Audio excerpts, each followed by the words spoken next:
answer.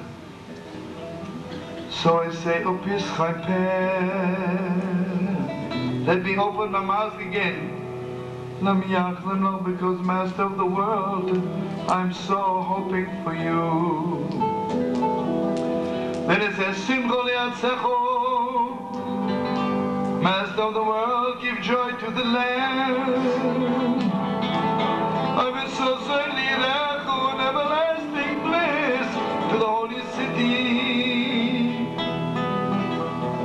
And then it says, Kodesh Atov, Master of the world, you're the only one who is holy. You know, friends, you know what holy means? Maybe in some places they translate holy aloof. You ask someone who's a holy person who walks around with closed eyes, sitting on the roof, meditating. You'll ask him which day it is. He says, I don't know. I'm beyond time and space, right? That's sweet, you know, if you like it. But he's not holy. You know why God is called holy? Because he's always there. Gewalt is God always there. You know, when people get married, the husband says to the wife, be holy unto me. You know what that means? I want a relationship to be holy. We should always be there for each other. You know, good parents are parents that children don't have to cry their eyes out till they answer.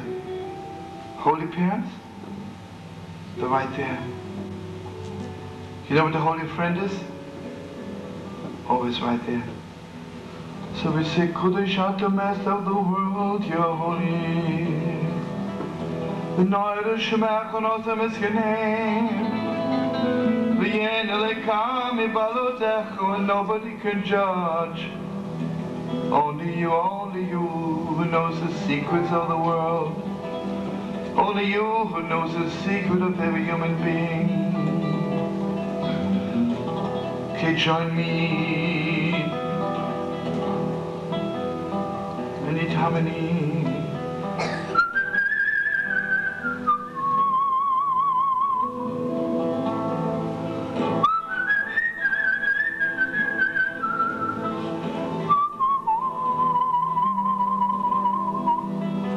One more thing, in the Holy Temple when the Levim was singing, you know how big the choir was?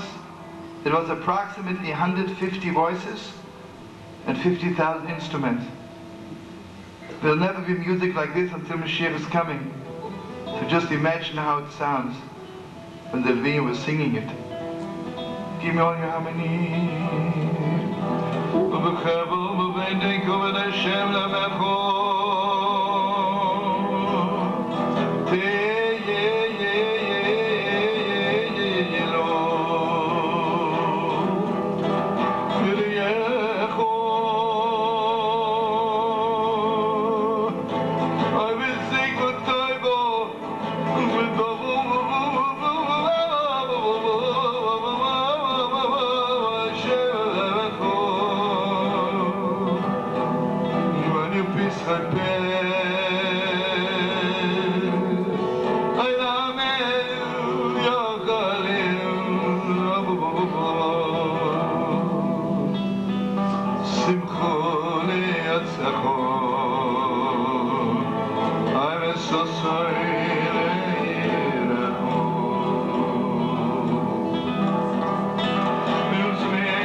Tell you a poem, story. I'm sure most of you heard me telling the story, so those who know the story just help me. And those who don't know the story. You know what Amalek is? I'm sure you know it. On Purim, we're wiping out the essence of evil from the world. You know what the essence of evil is? If I walk up to you and I tell you, you know something? You know the way God is looking at you? Like a cold accountant. God is sitting up there and he has two books. Your good deeds, your bad deeds. He's just sitting there. Do you think your wife loves you? She is a cold accountant. She counts your good deeds and your bad deeds. Do you think your children love you? Your children sit there and they judge you all the time. You know something? You don't have a friend. You know what a friend is? Someone who doesn't judge you at all. Even if your whole life you do wrong to me, I just love you the most. Why? I'm drunk, I don't know. Anyway, I want you to know, on Purim, you know Yom Kippur is very holy. But in Yom Kippur, we're not wiping out Amalek. Amalek is right there, and he says to me, you know, Mamish, God is judging you. And God is judging me. Because there has to be judgment. Because if there would be no judgment, it's the destruction of the world. There has to be, this is right, this is wrong. Imagine, I would tell my children, whatever you do, I love you. That's the end of it, right? I do have to tell them this is right and this is wrong. The only thing behind and deeper than everything else in the world has to be clear to them. Whatever you do, I love you the most. But I just want you to be good. I just want you so much to do what is right. So here's a story, friends. And just bear with me, I'll make it fast. If I were to ask you, my beautiful friends, how do you say good Shabbos and how do you say good Purim? I'm sure you know it, but since I'm standing here, I'll tell you.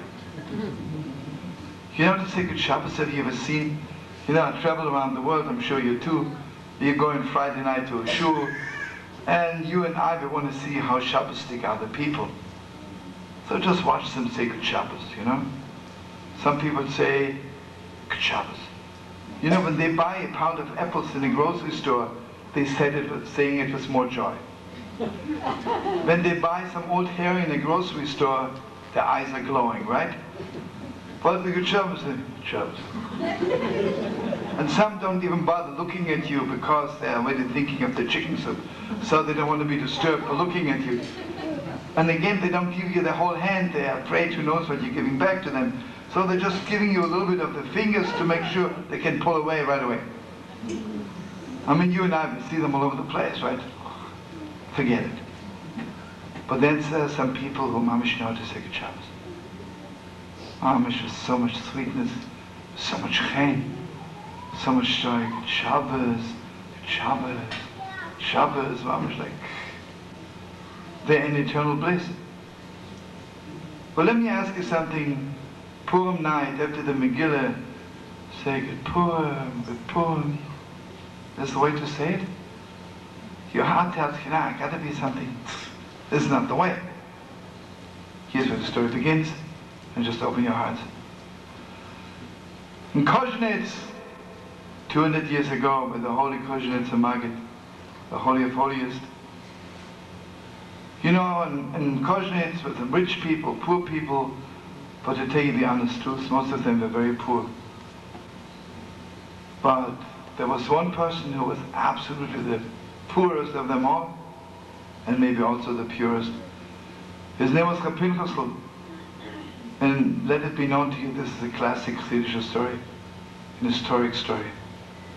This Reb Pinchasl was so poor, he never had a whole meal in his life, and his children, their pants were not both sides of the same color, and never who knows how the shirts looked like. His wife was ashamed to walk on the street because he had only rags. She had only rags. You know, Shlachmonos, the way you give out gifts in Purim, you don't give it face to face. Let's say I want to give to Rav Aryeh Shlachmonos, let's say Yitzchak, give to Aryeh in my name, right? And Aryeh says to me, hey Shlomo, give in my name to Yitzchak, right? So here is the bodyguard, the shamas of the Kodesh HaMaggid standing there. Everybody comes and gives them a gift, give it to the Heilige Rebbe, give it to the Holy Master. And here comes Pinchasl.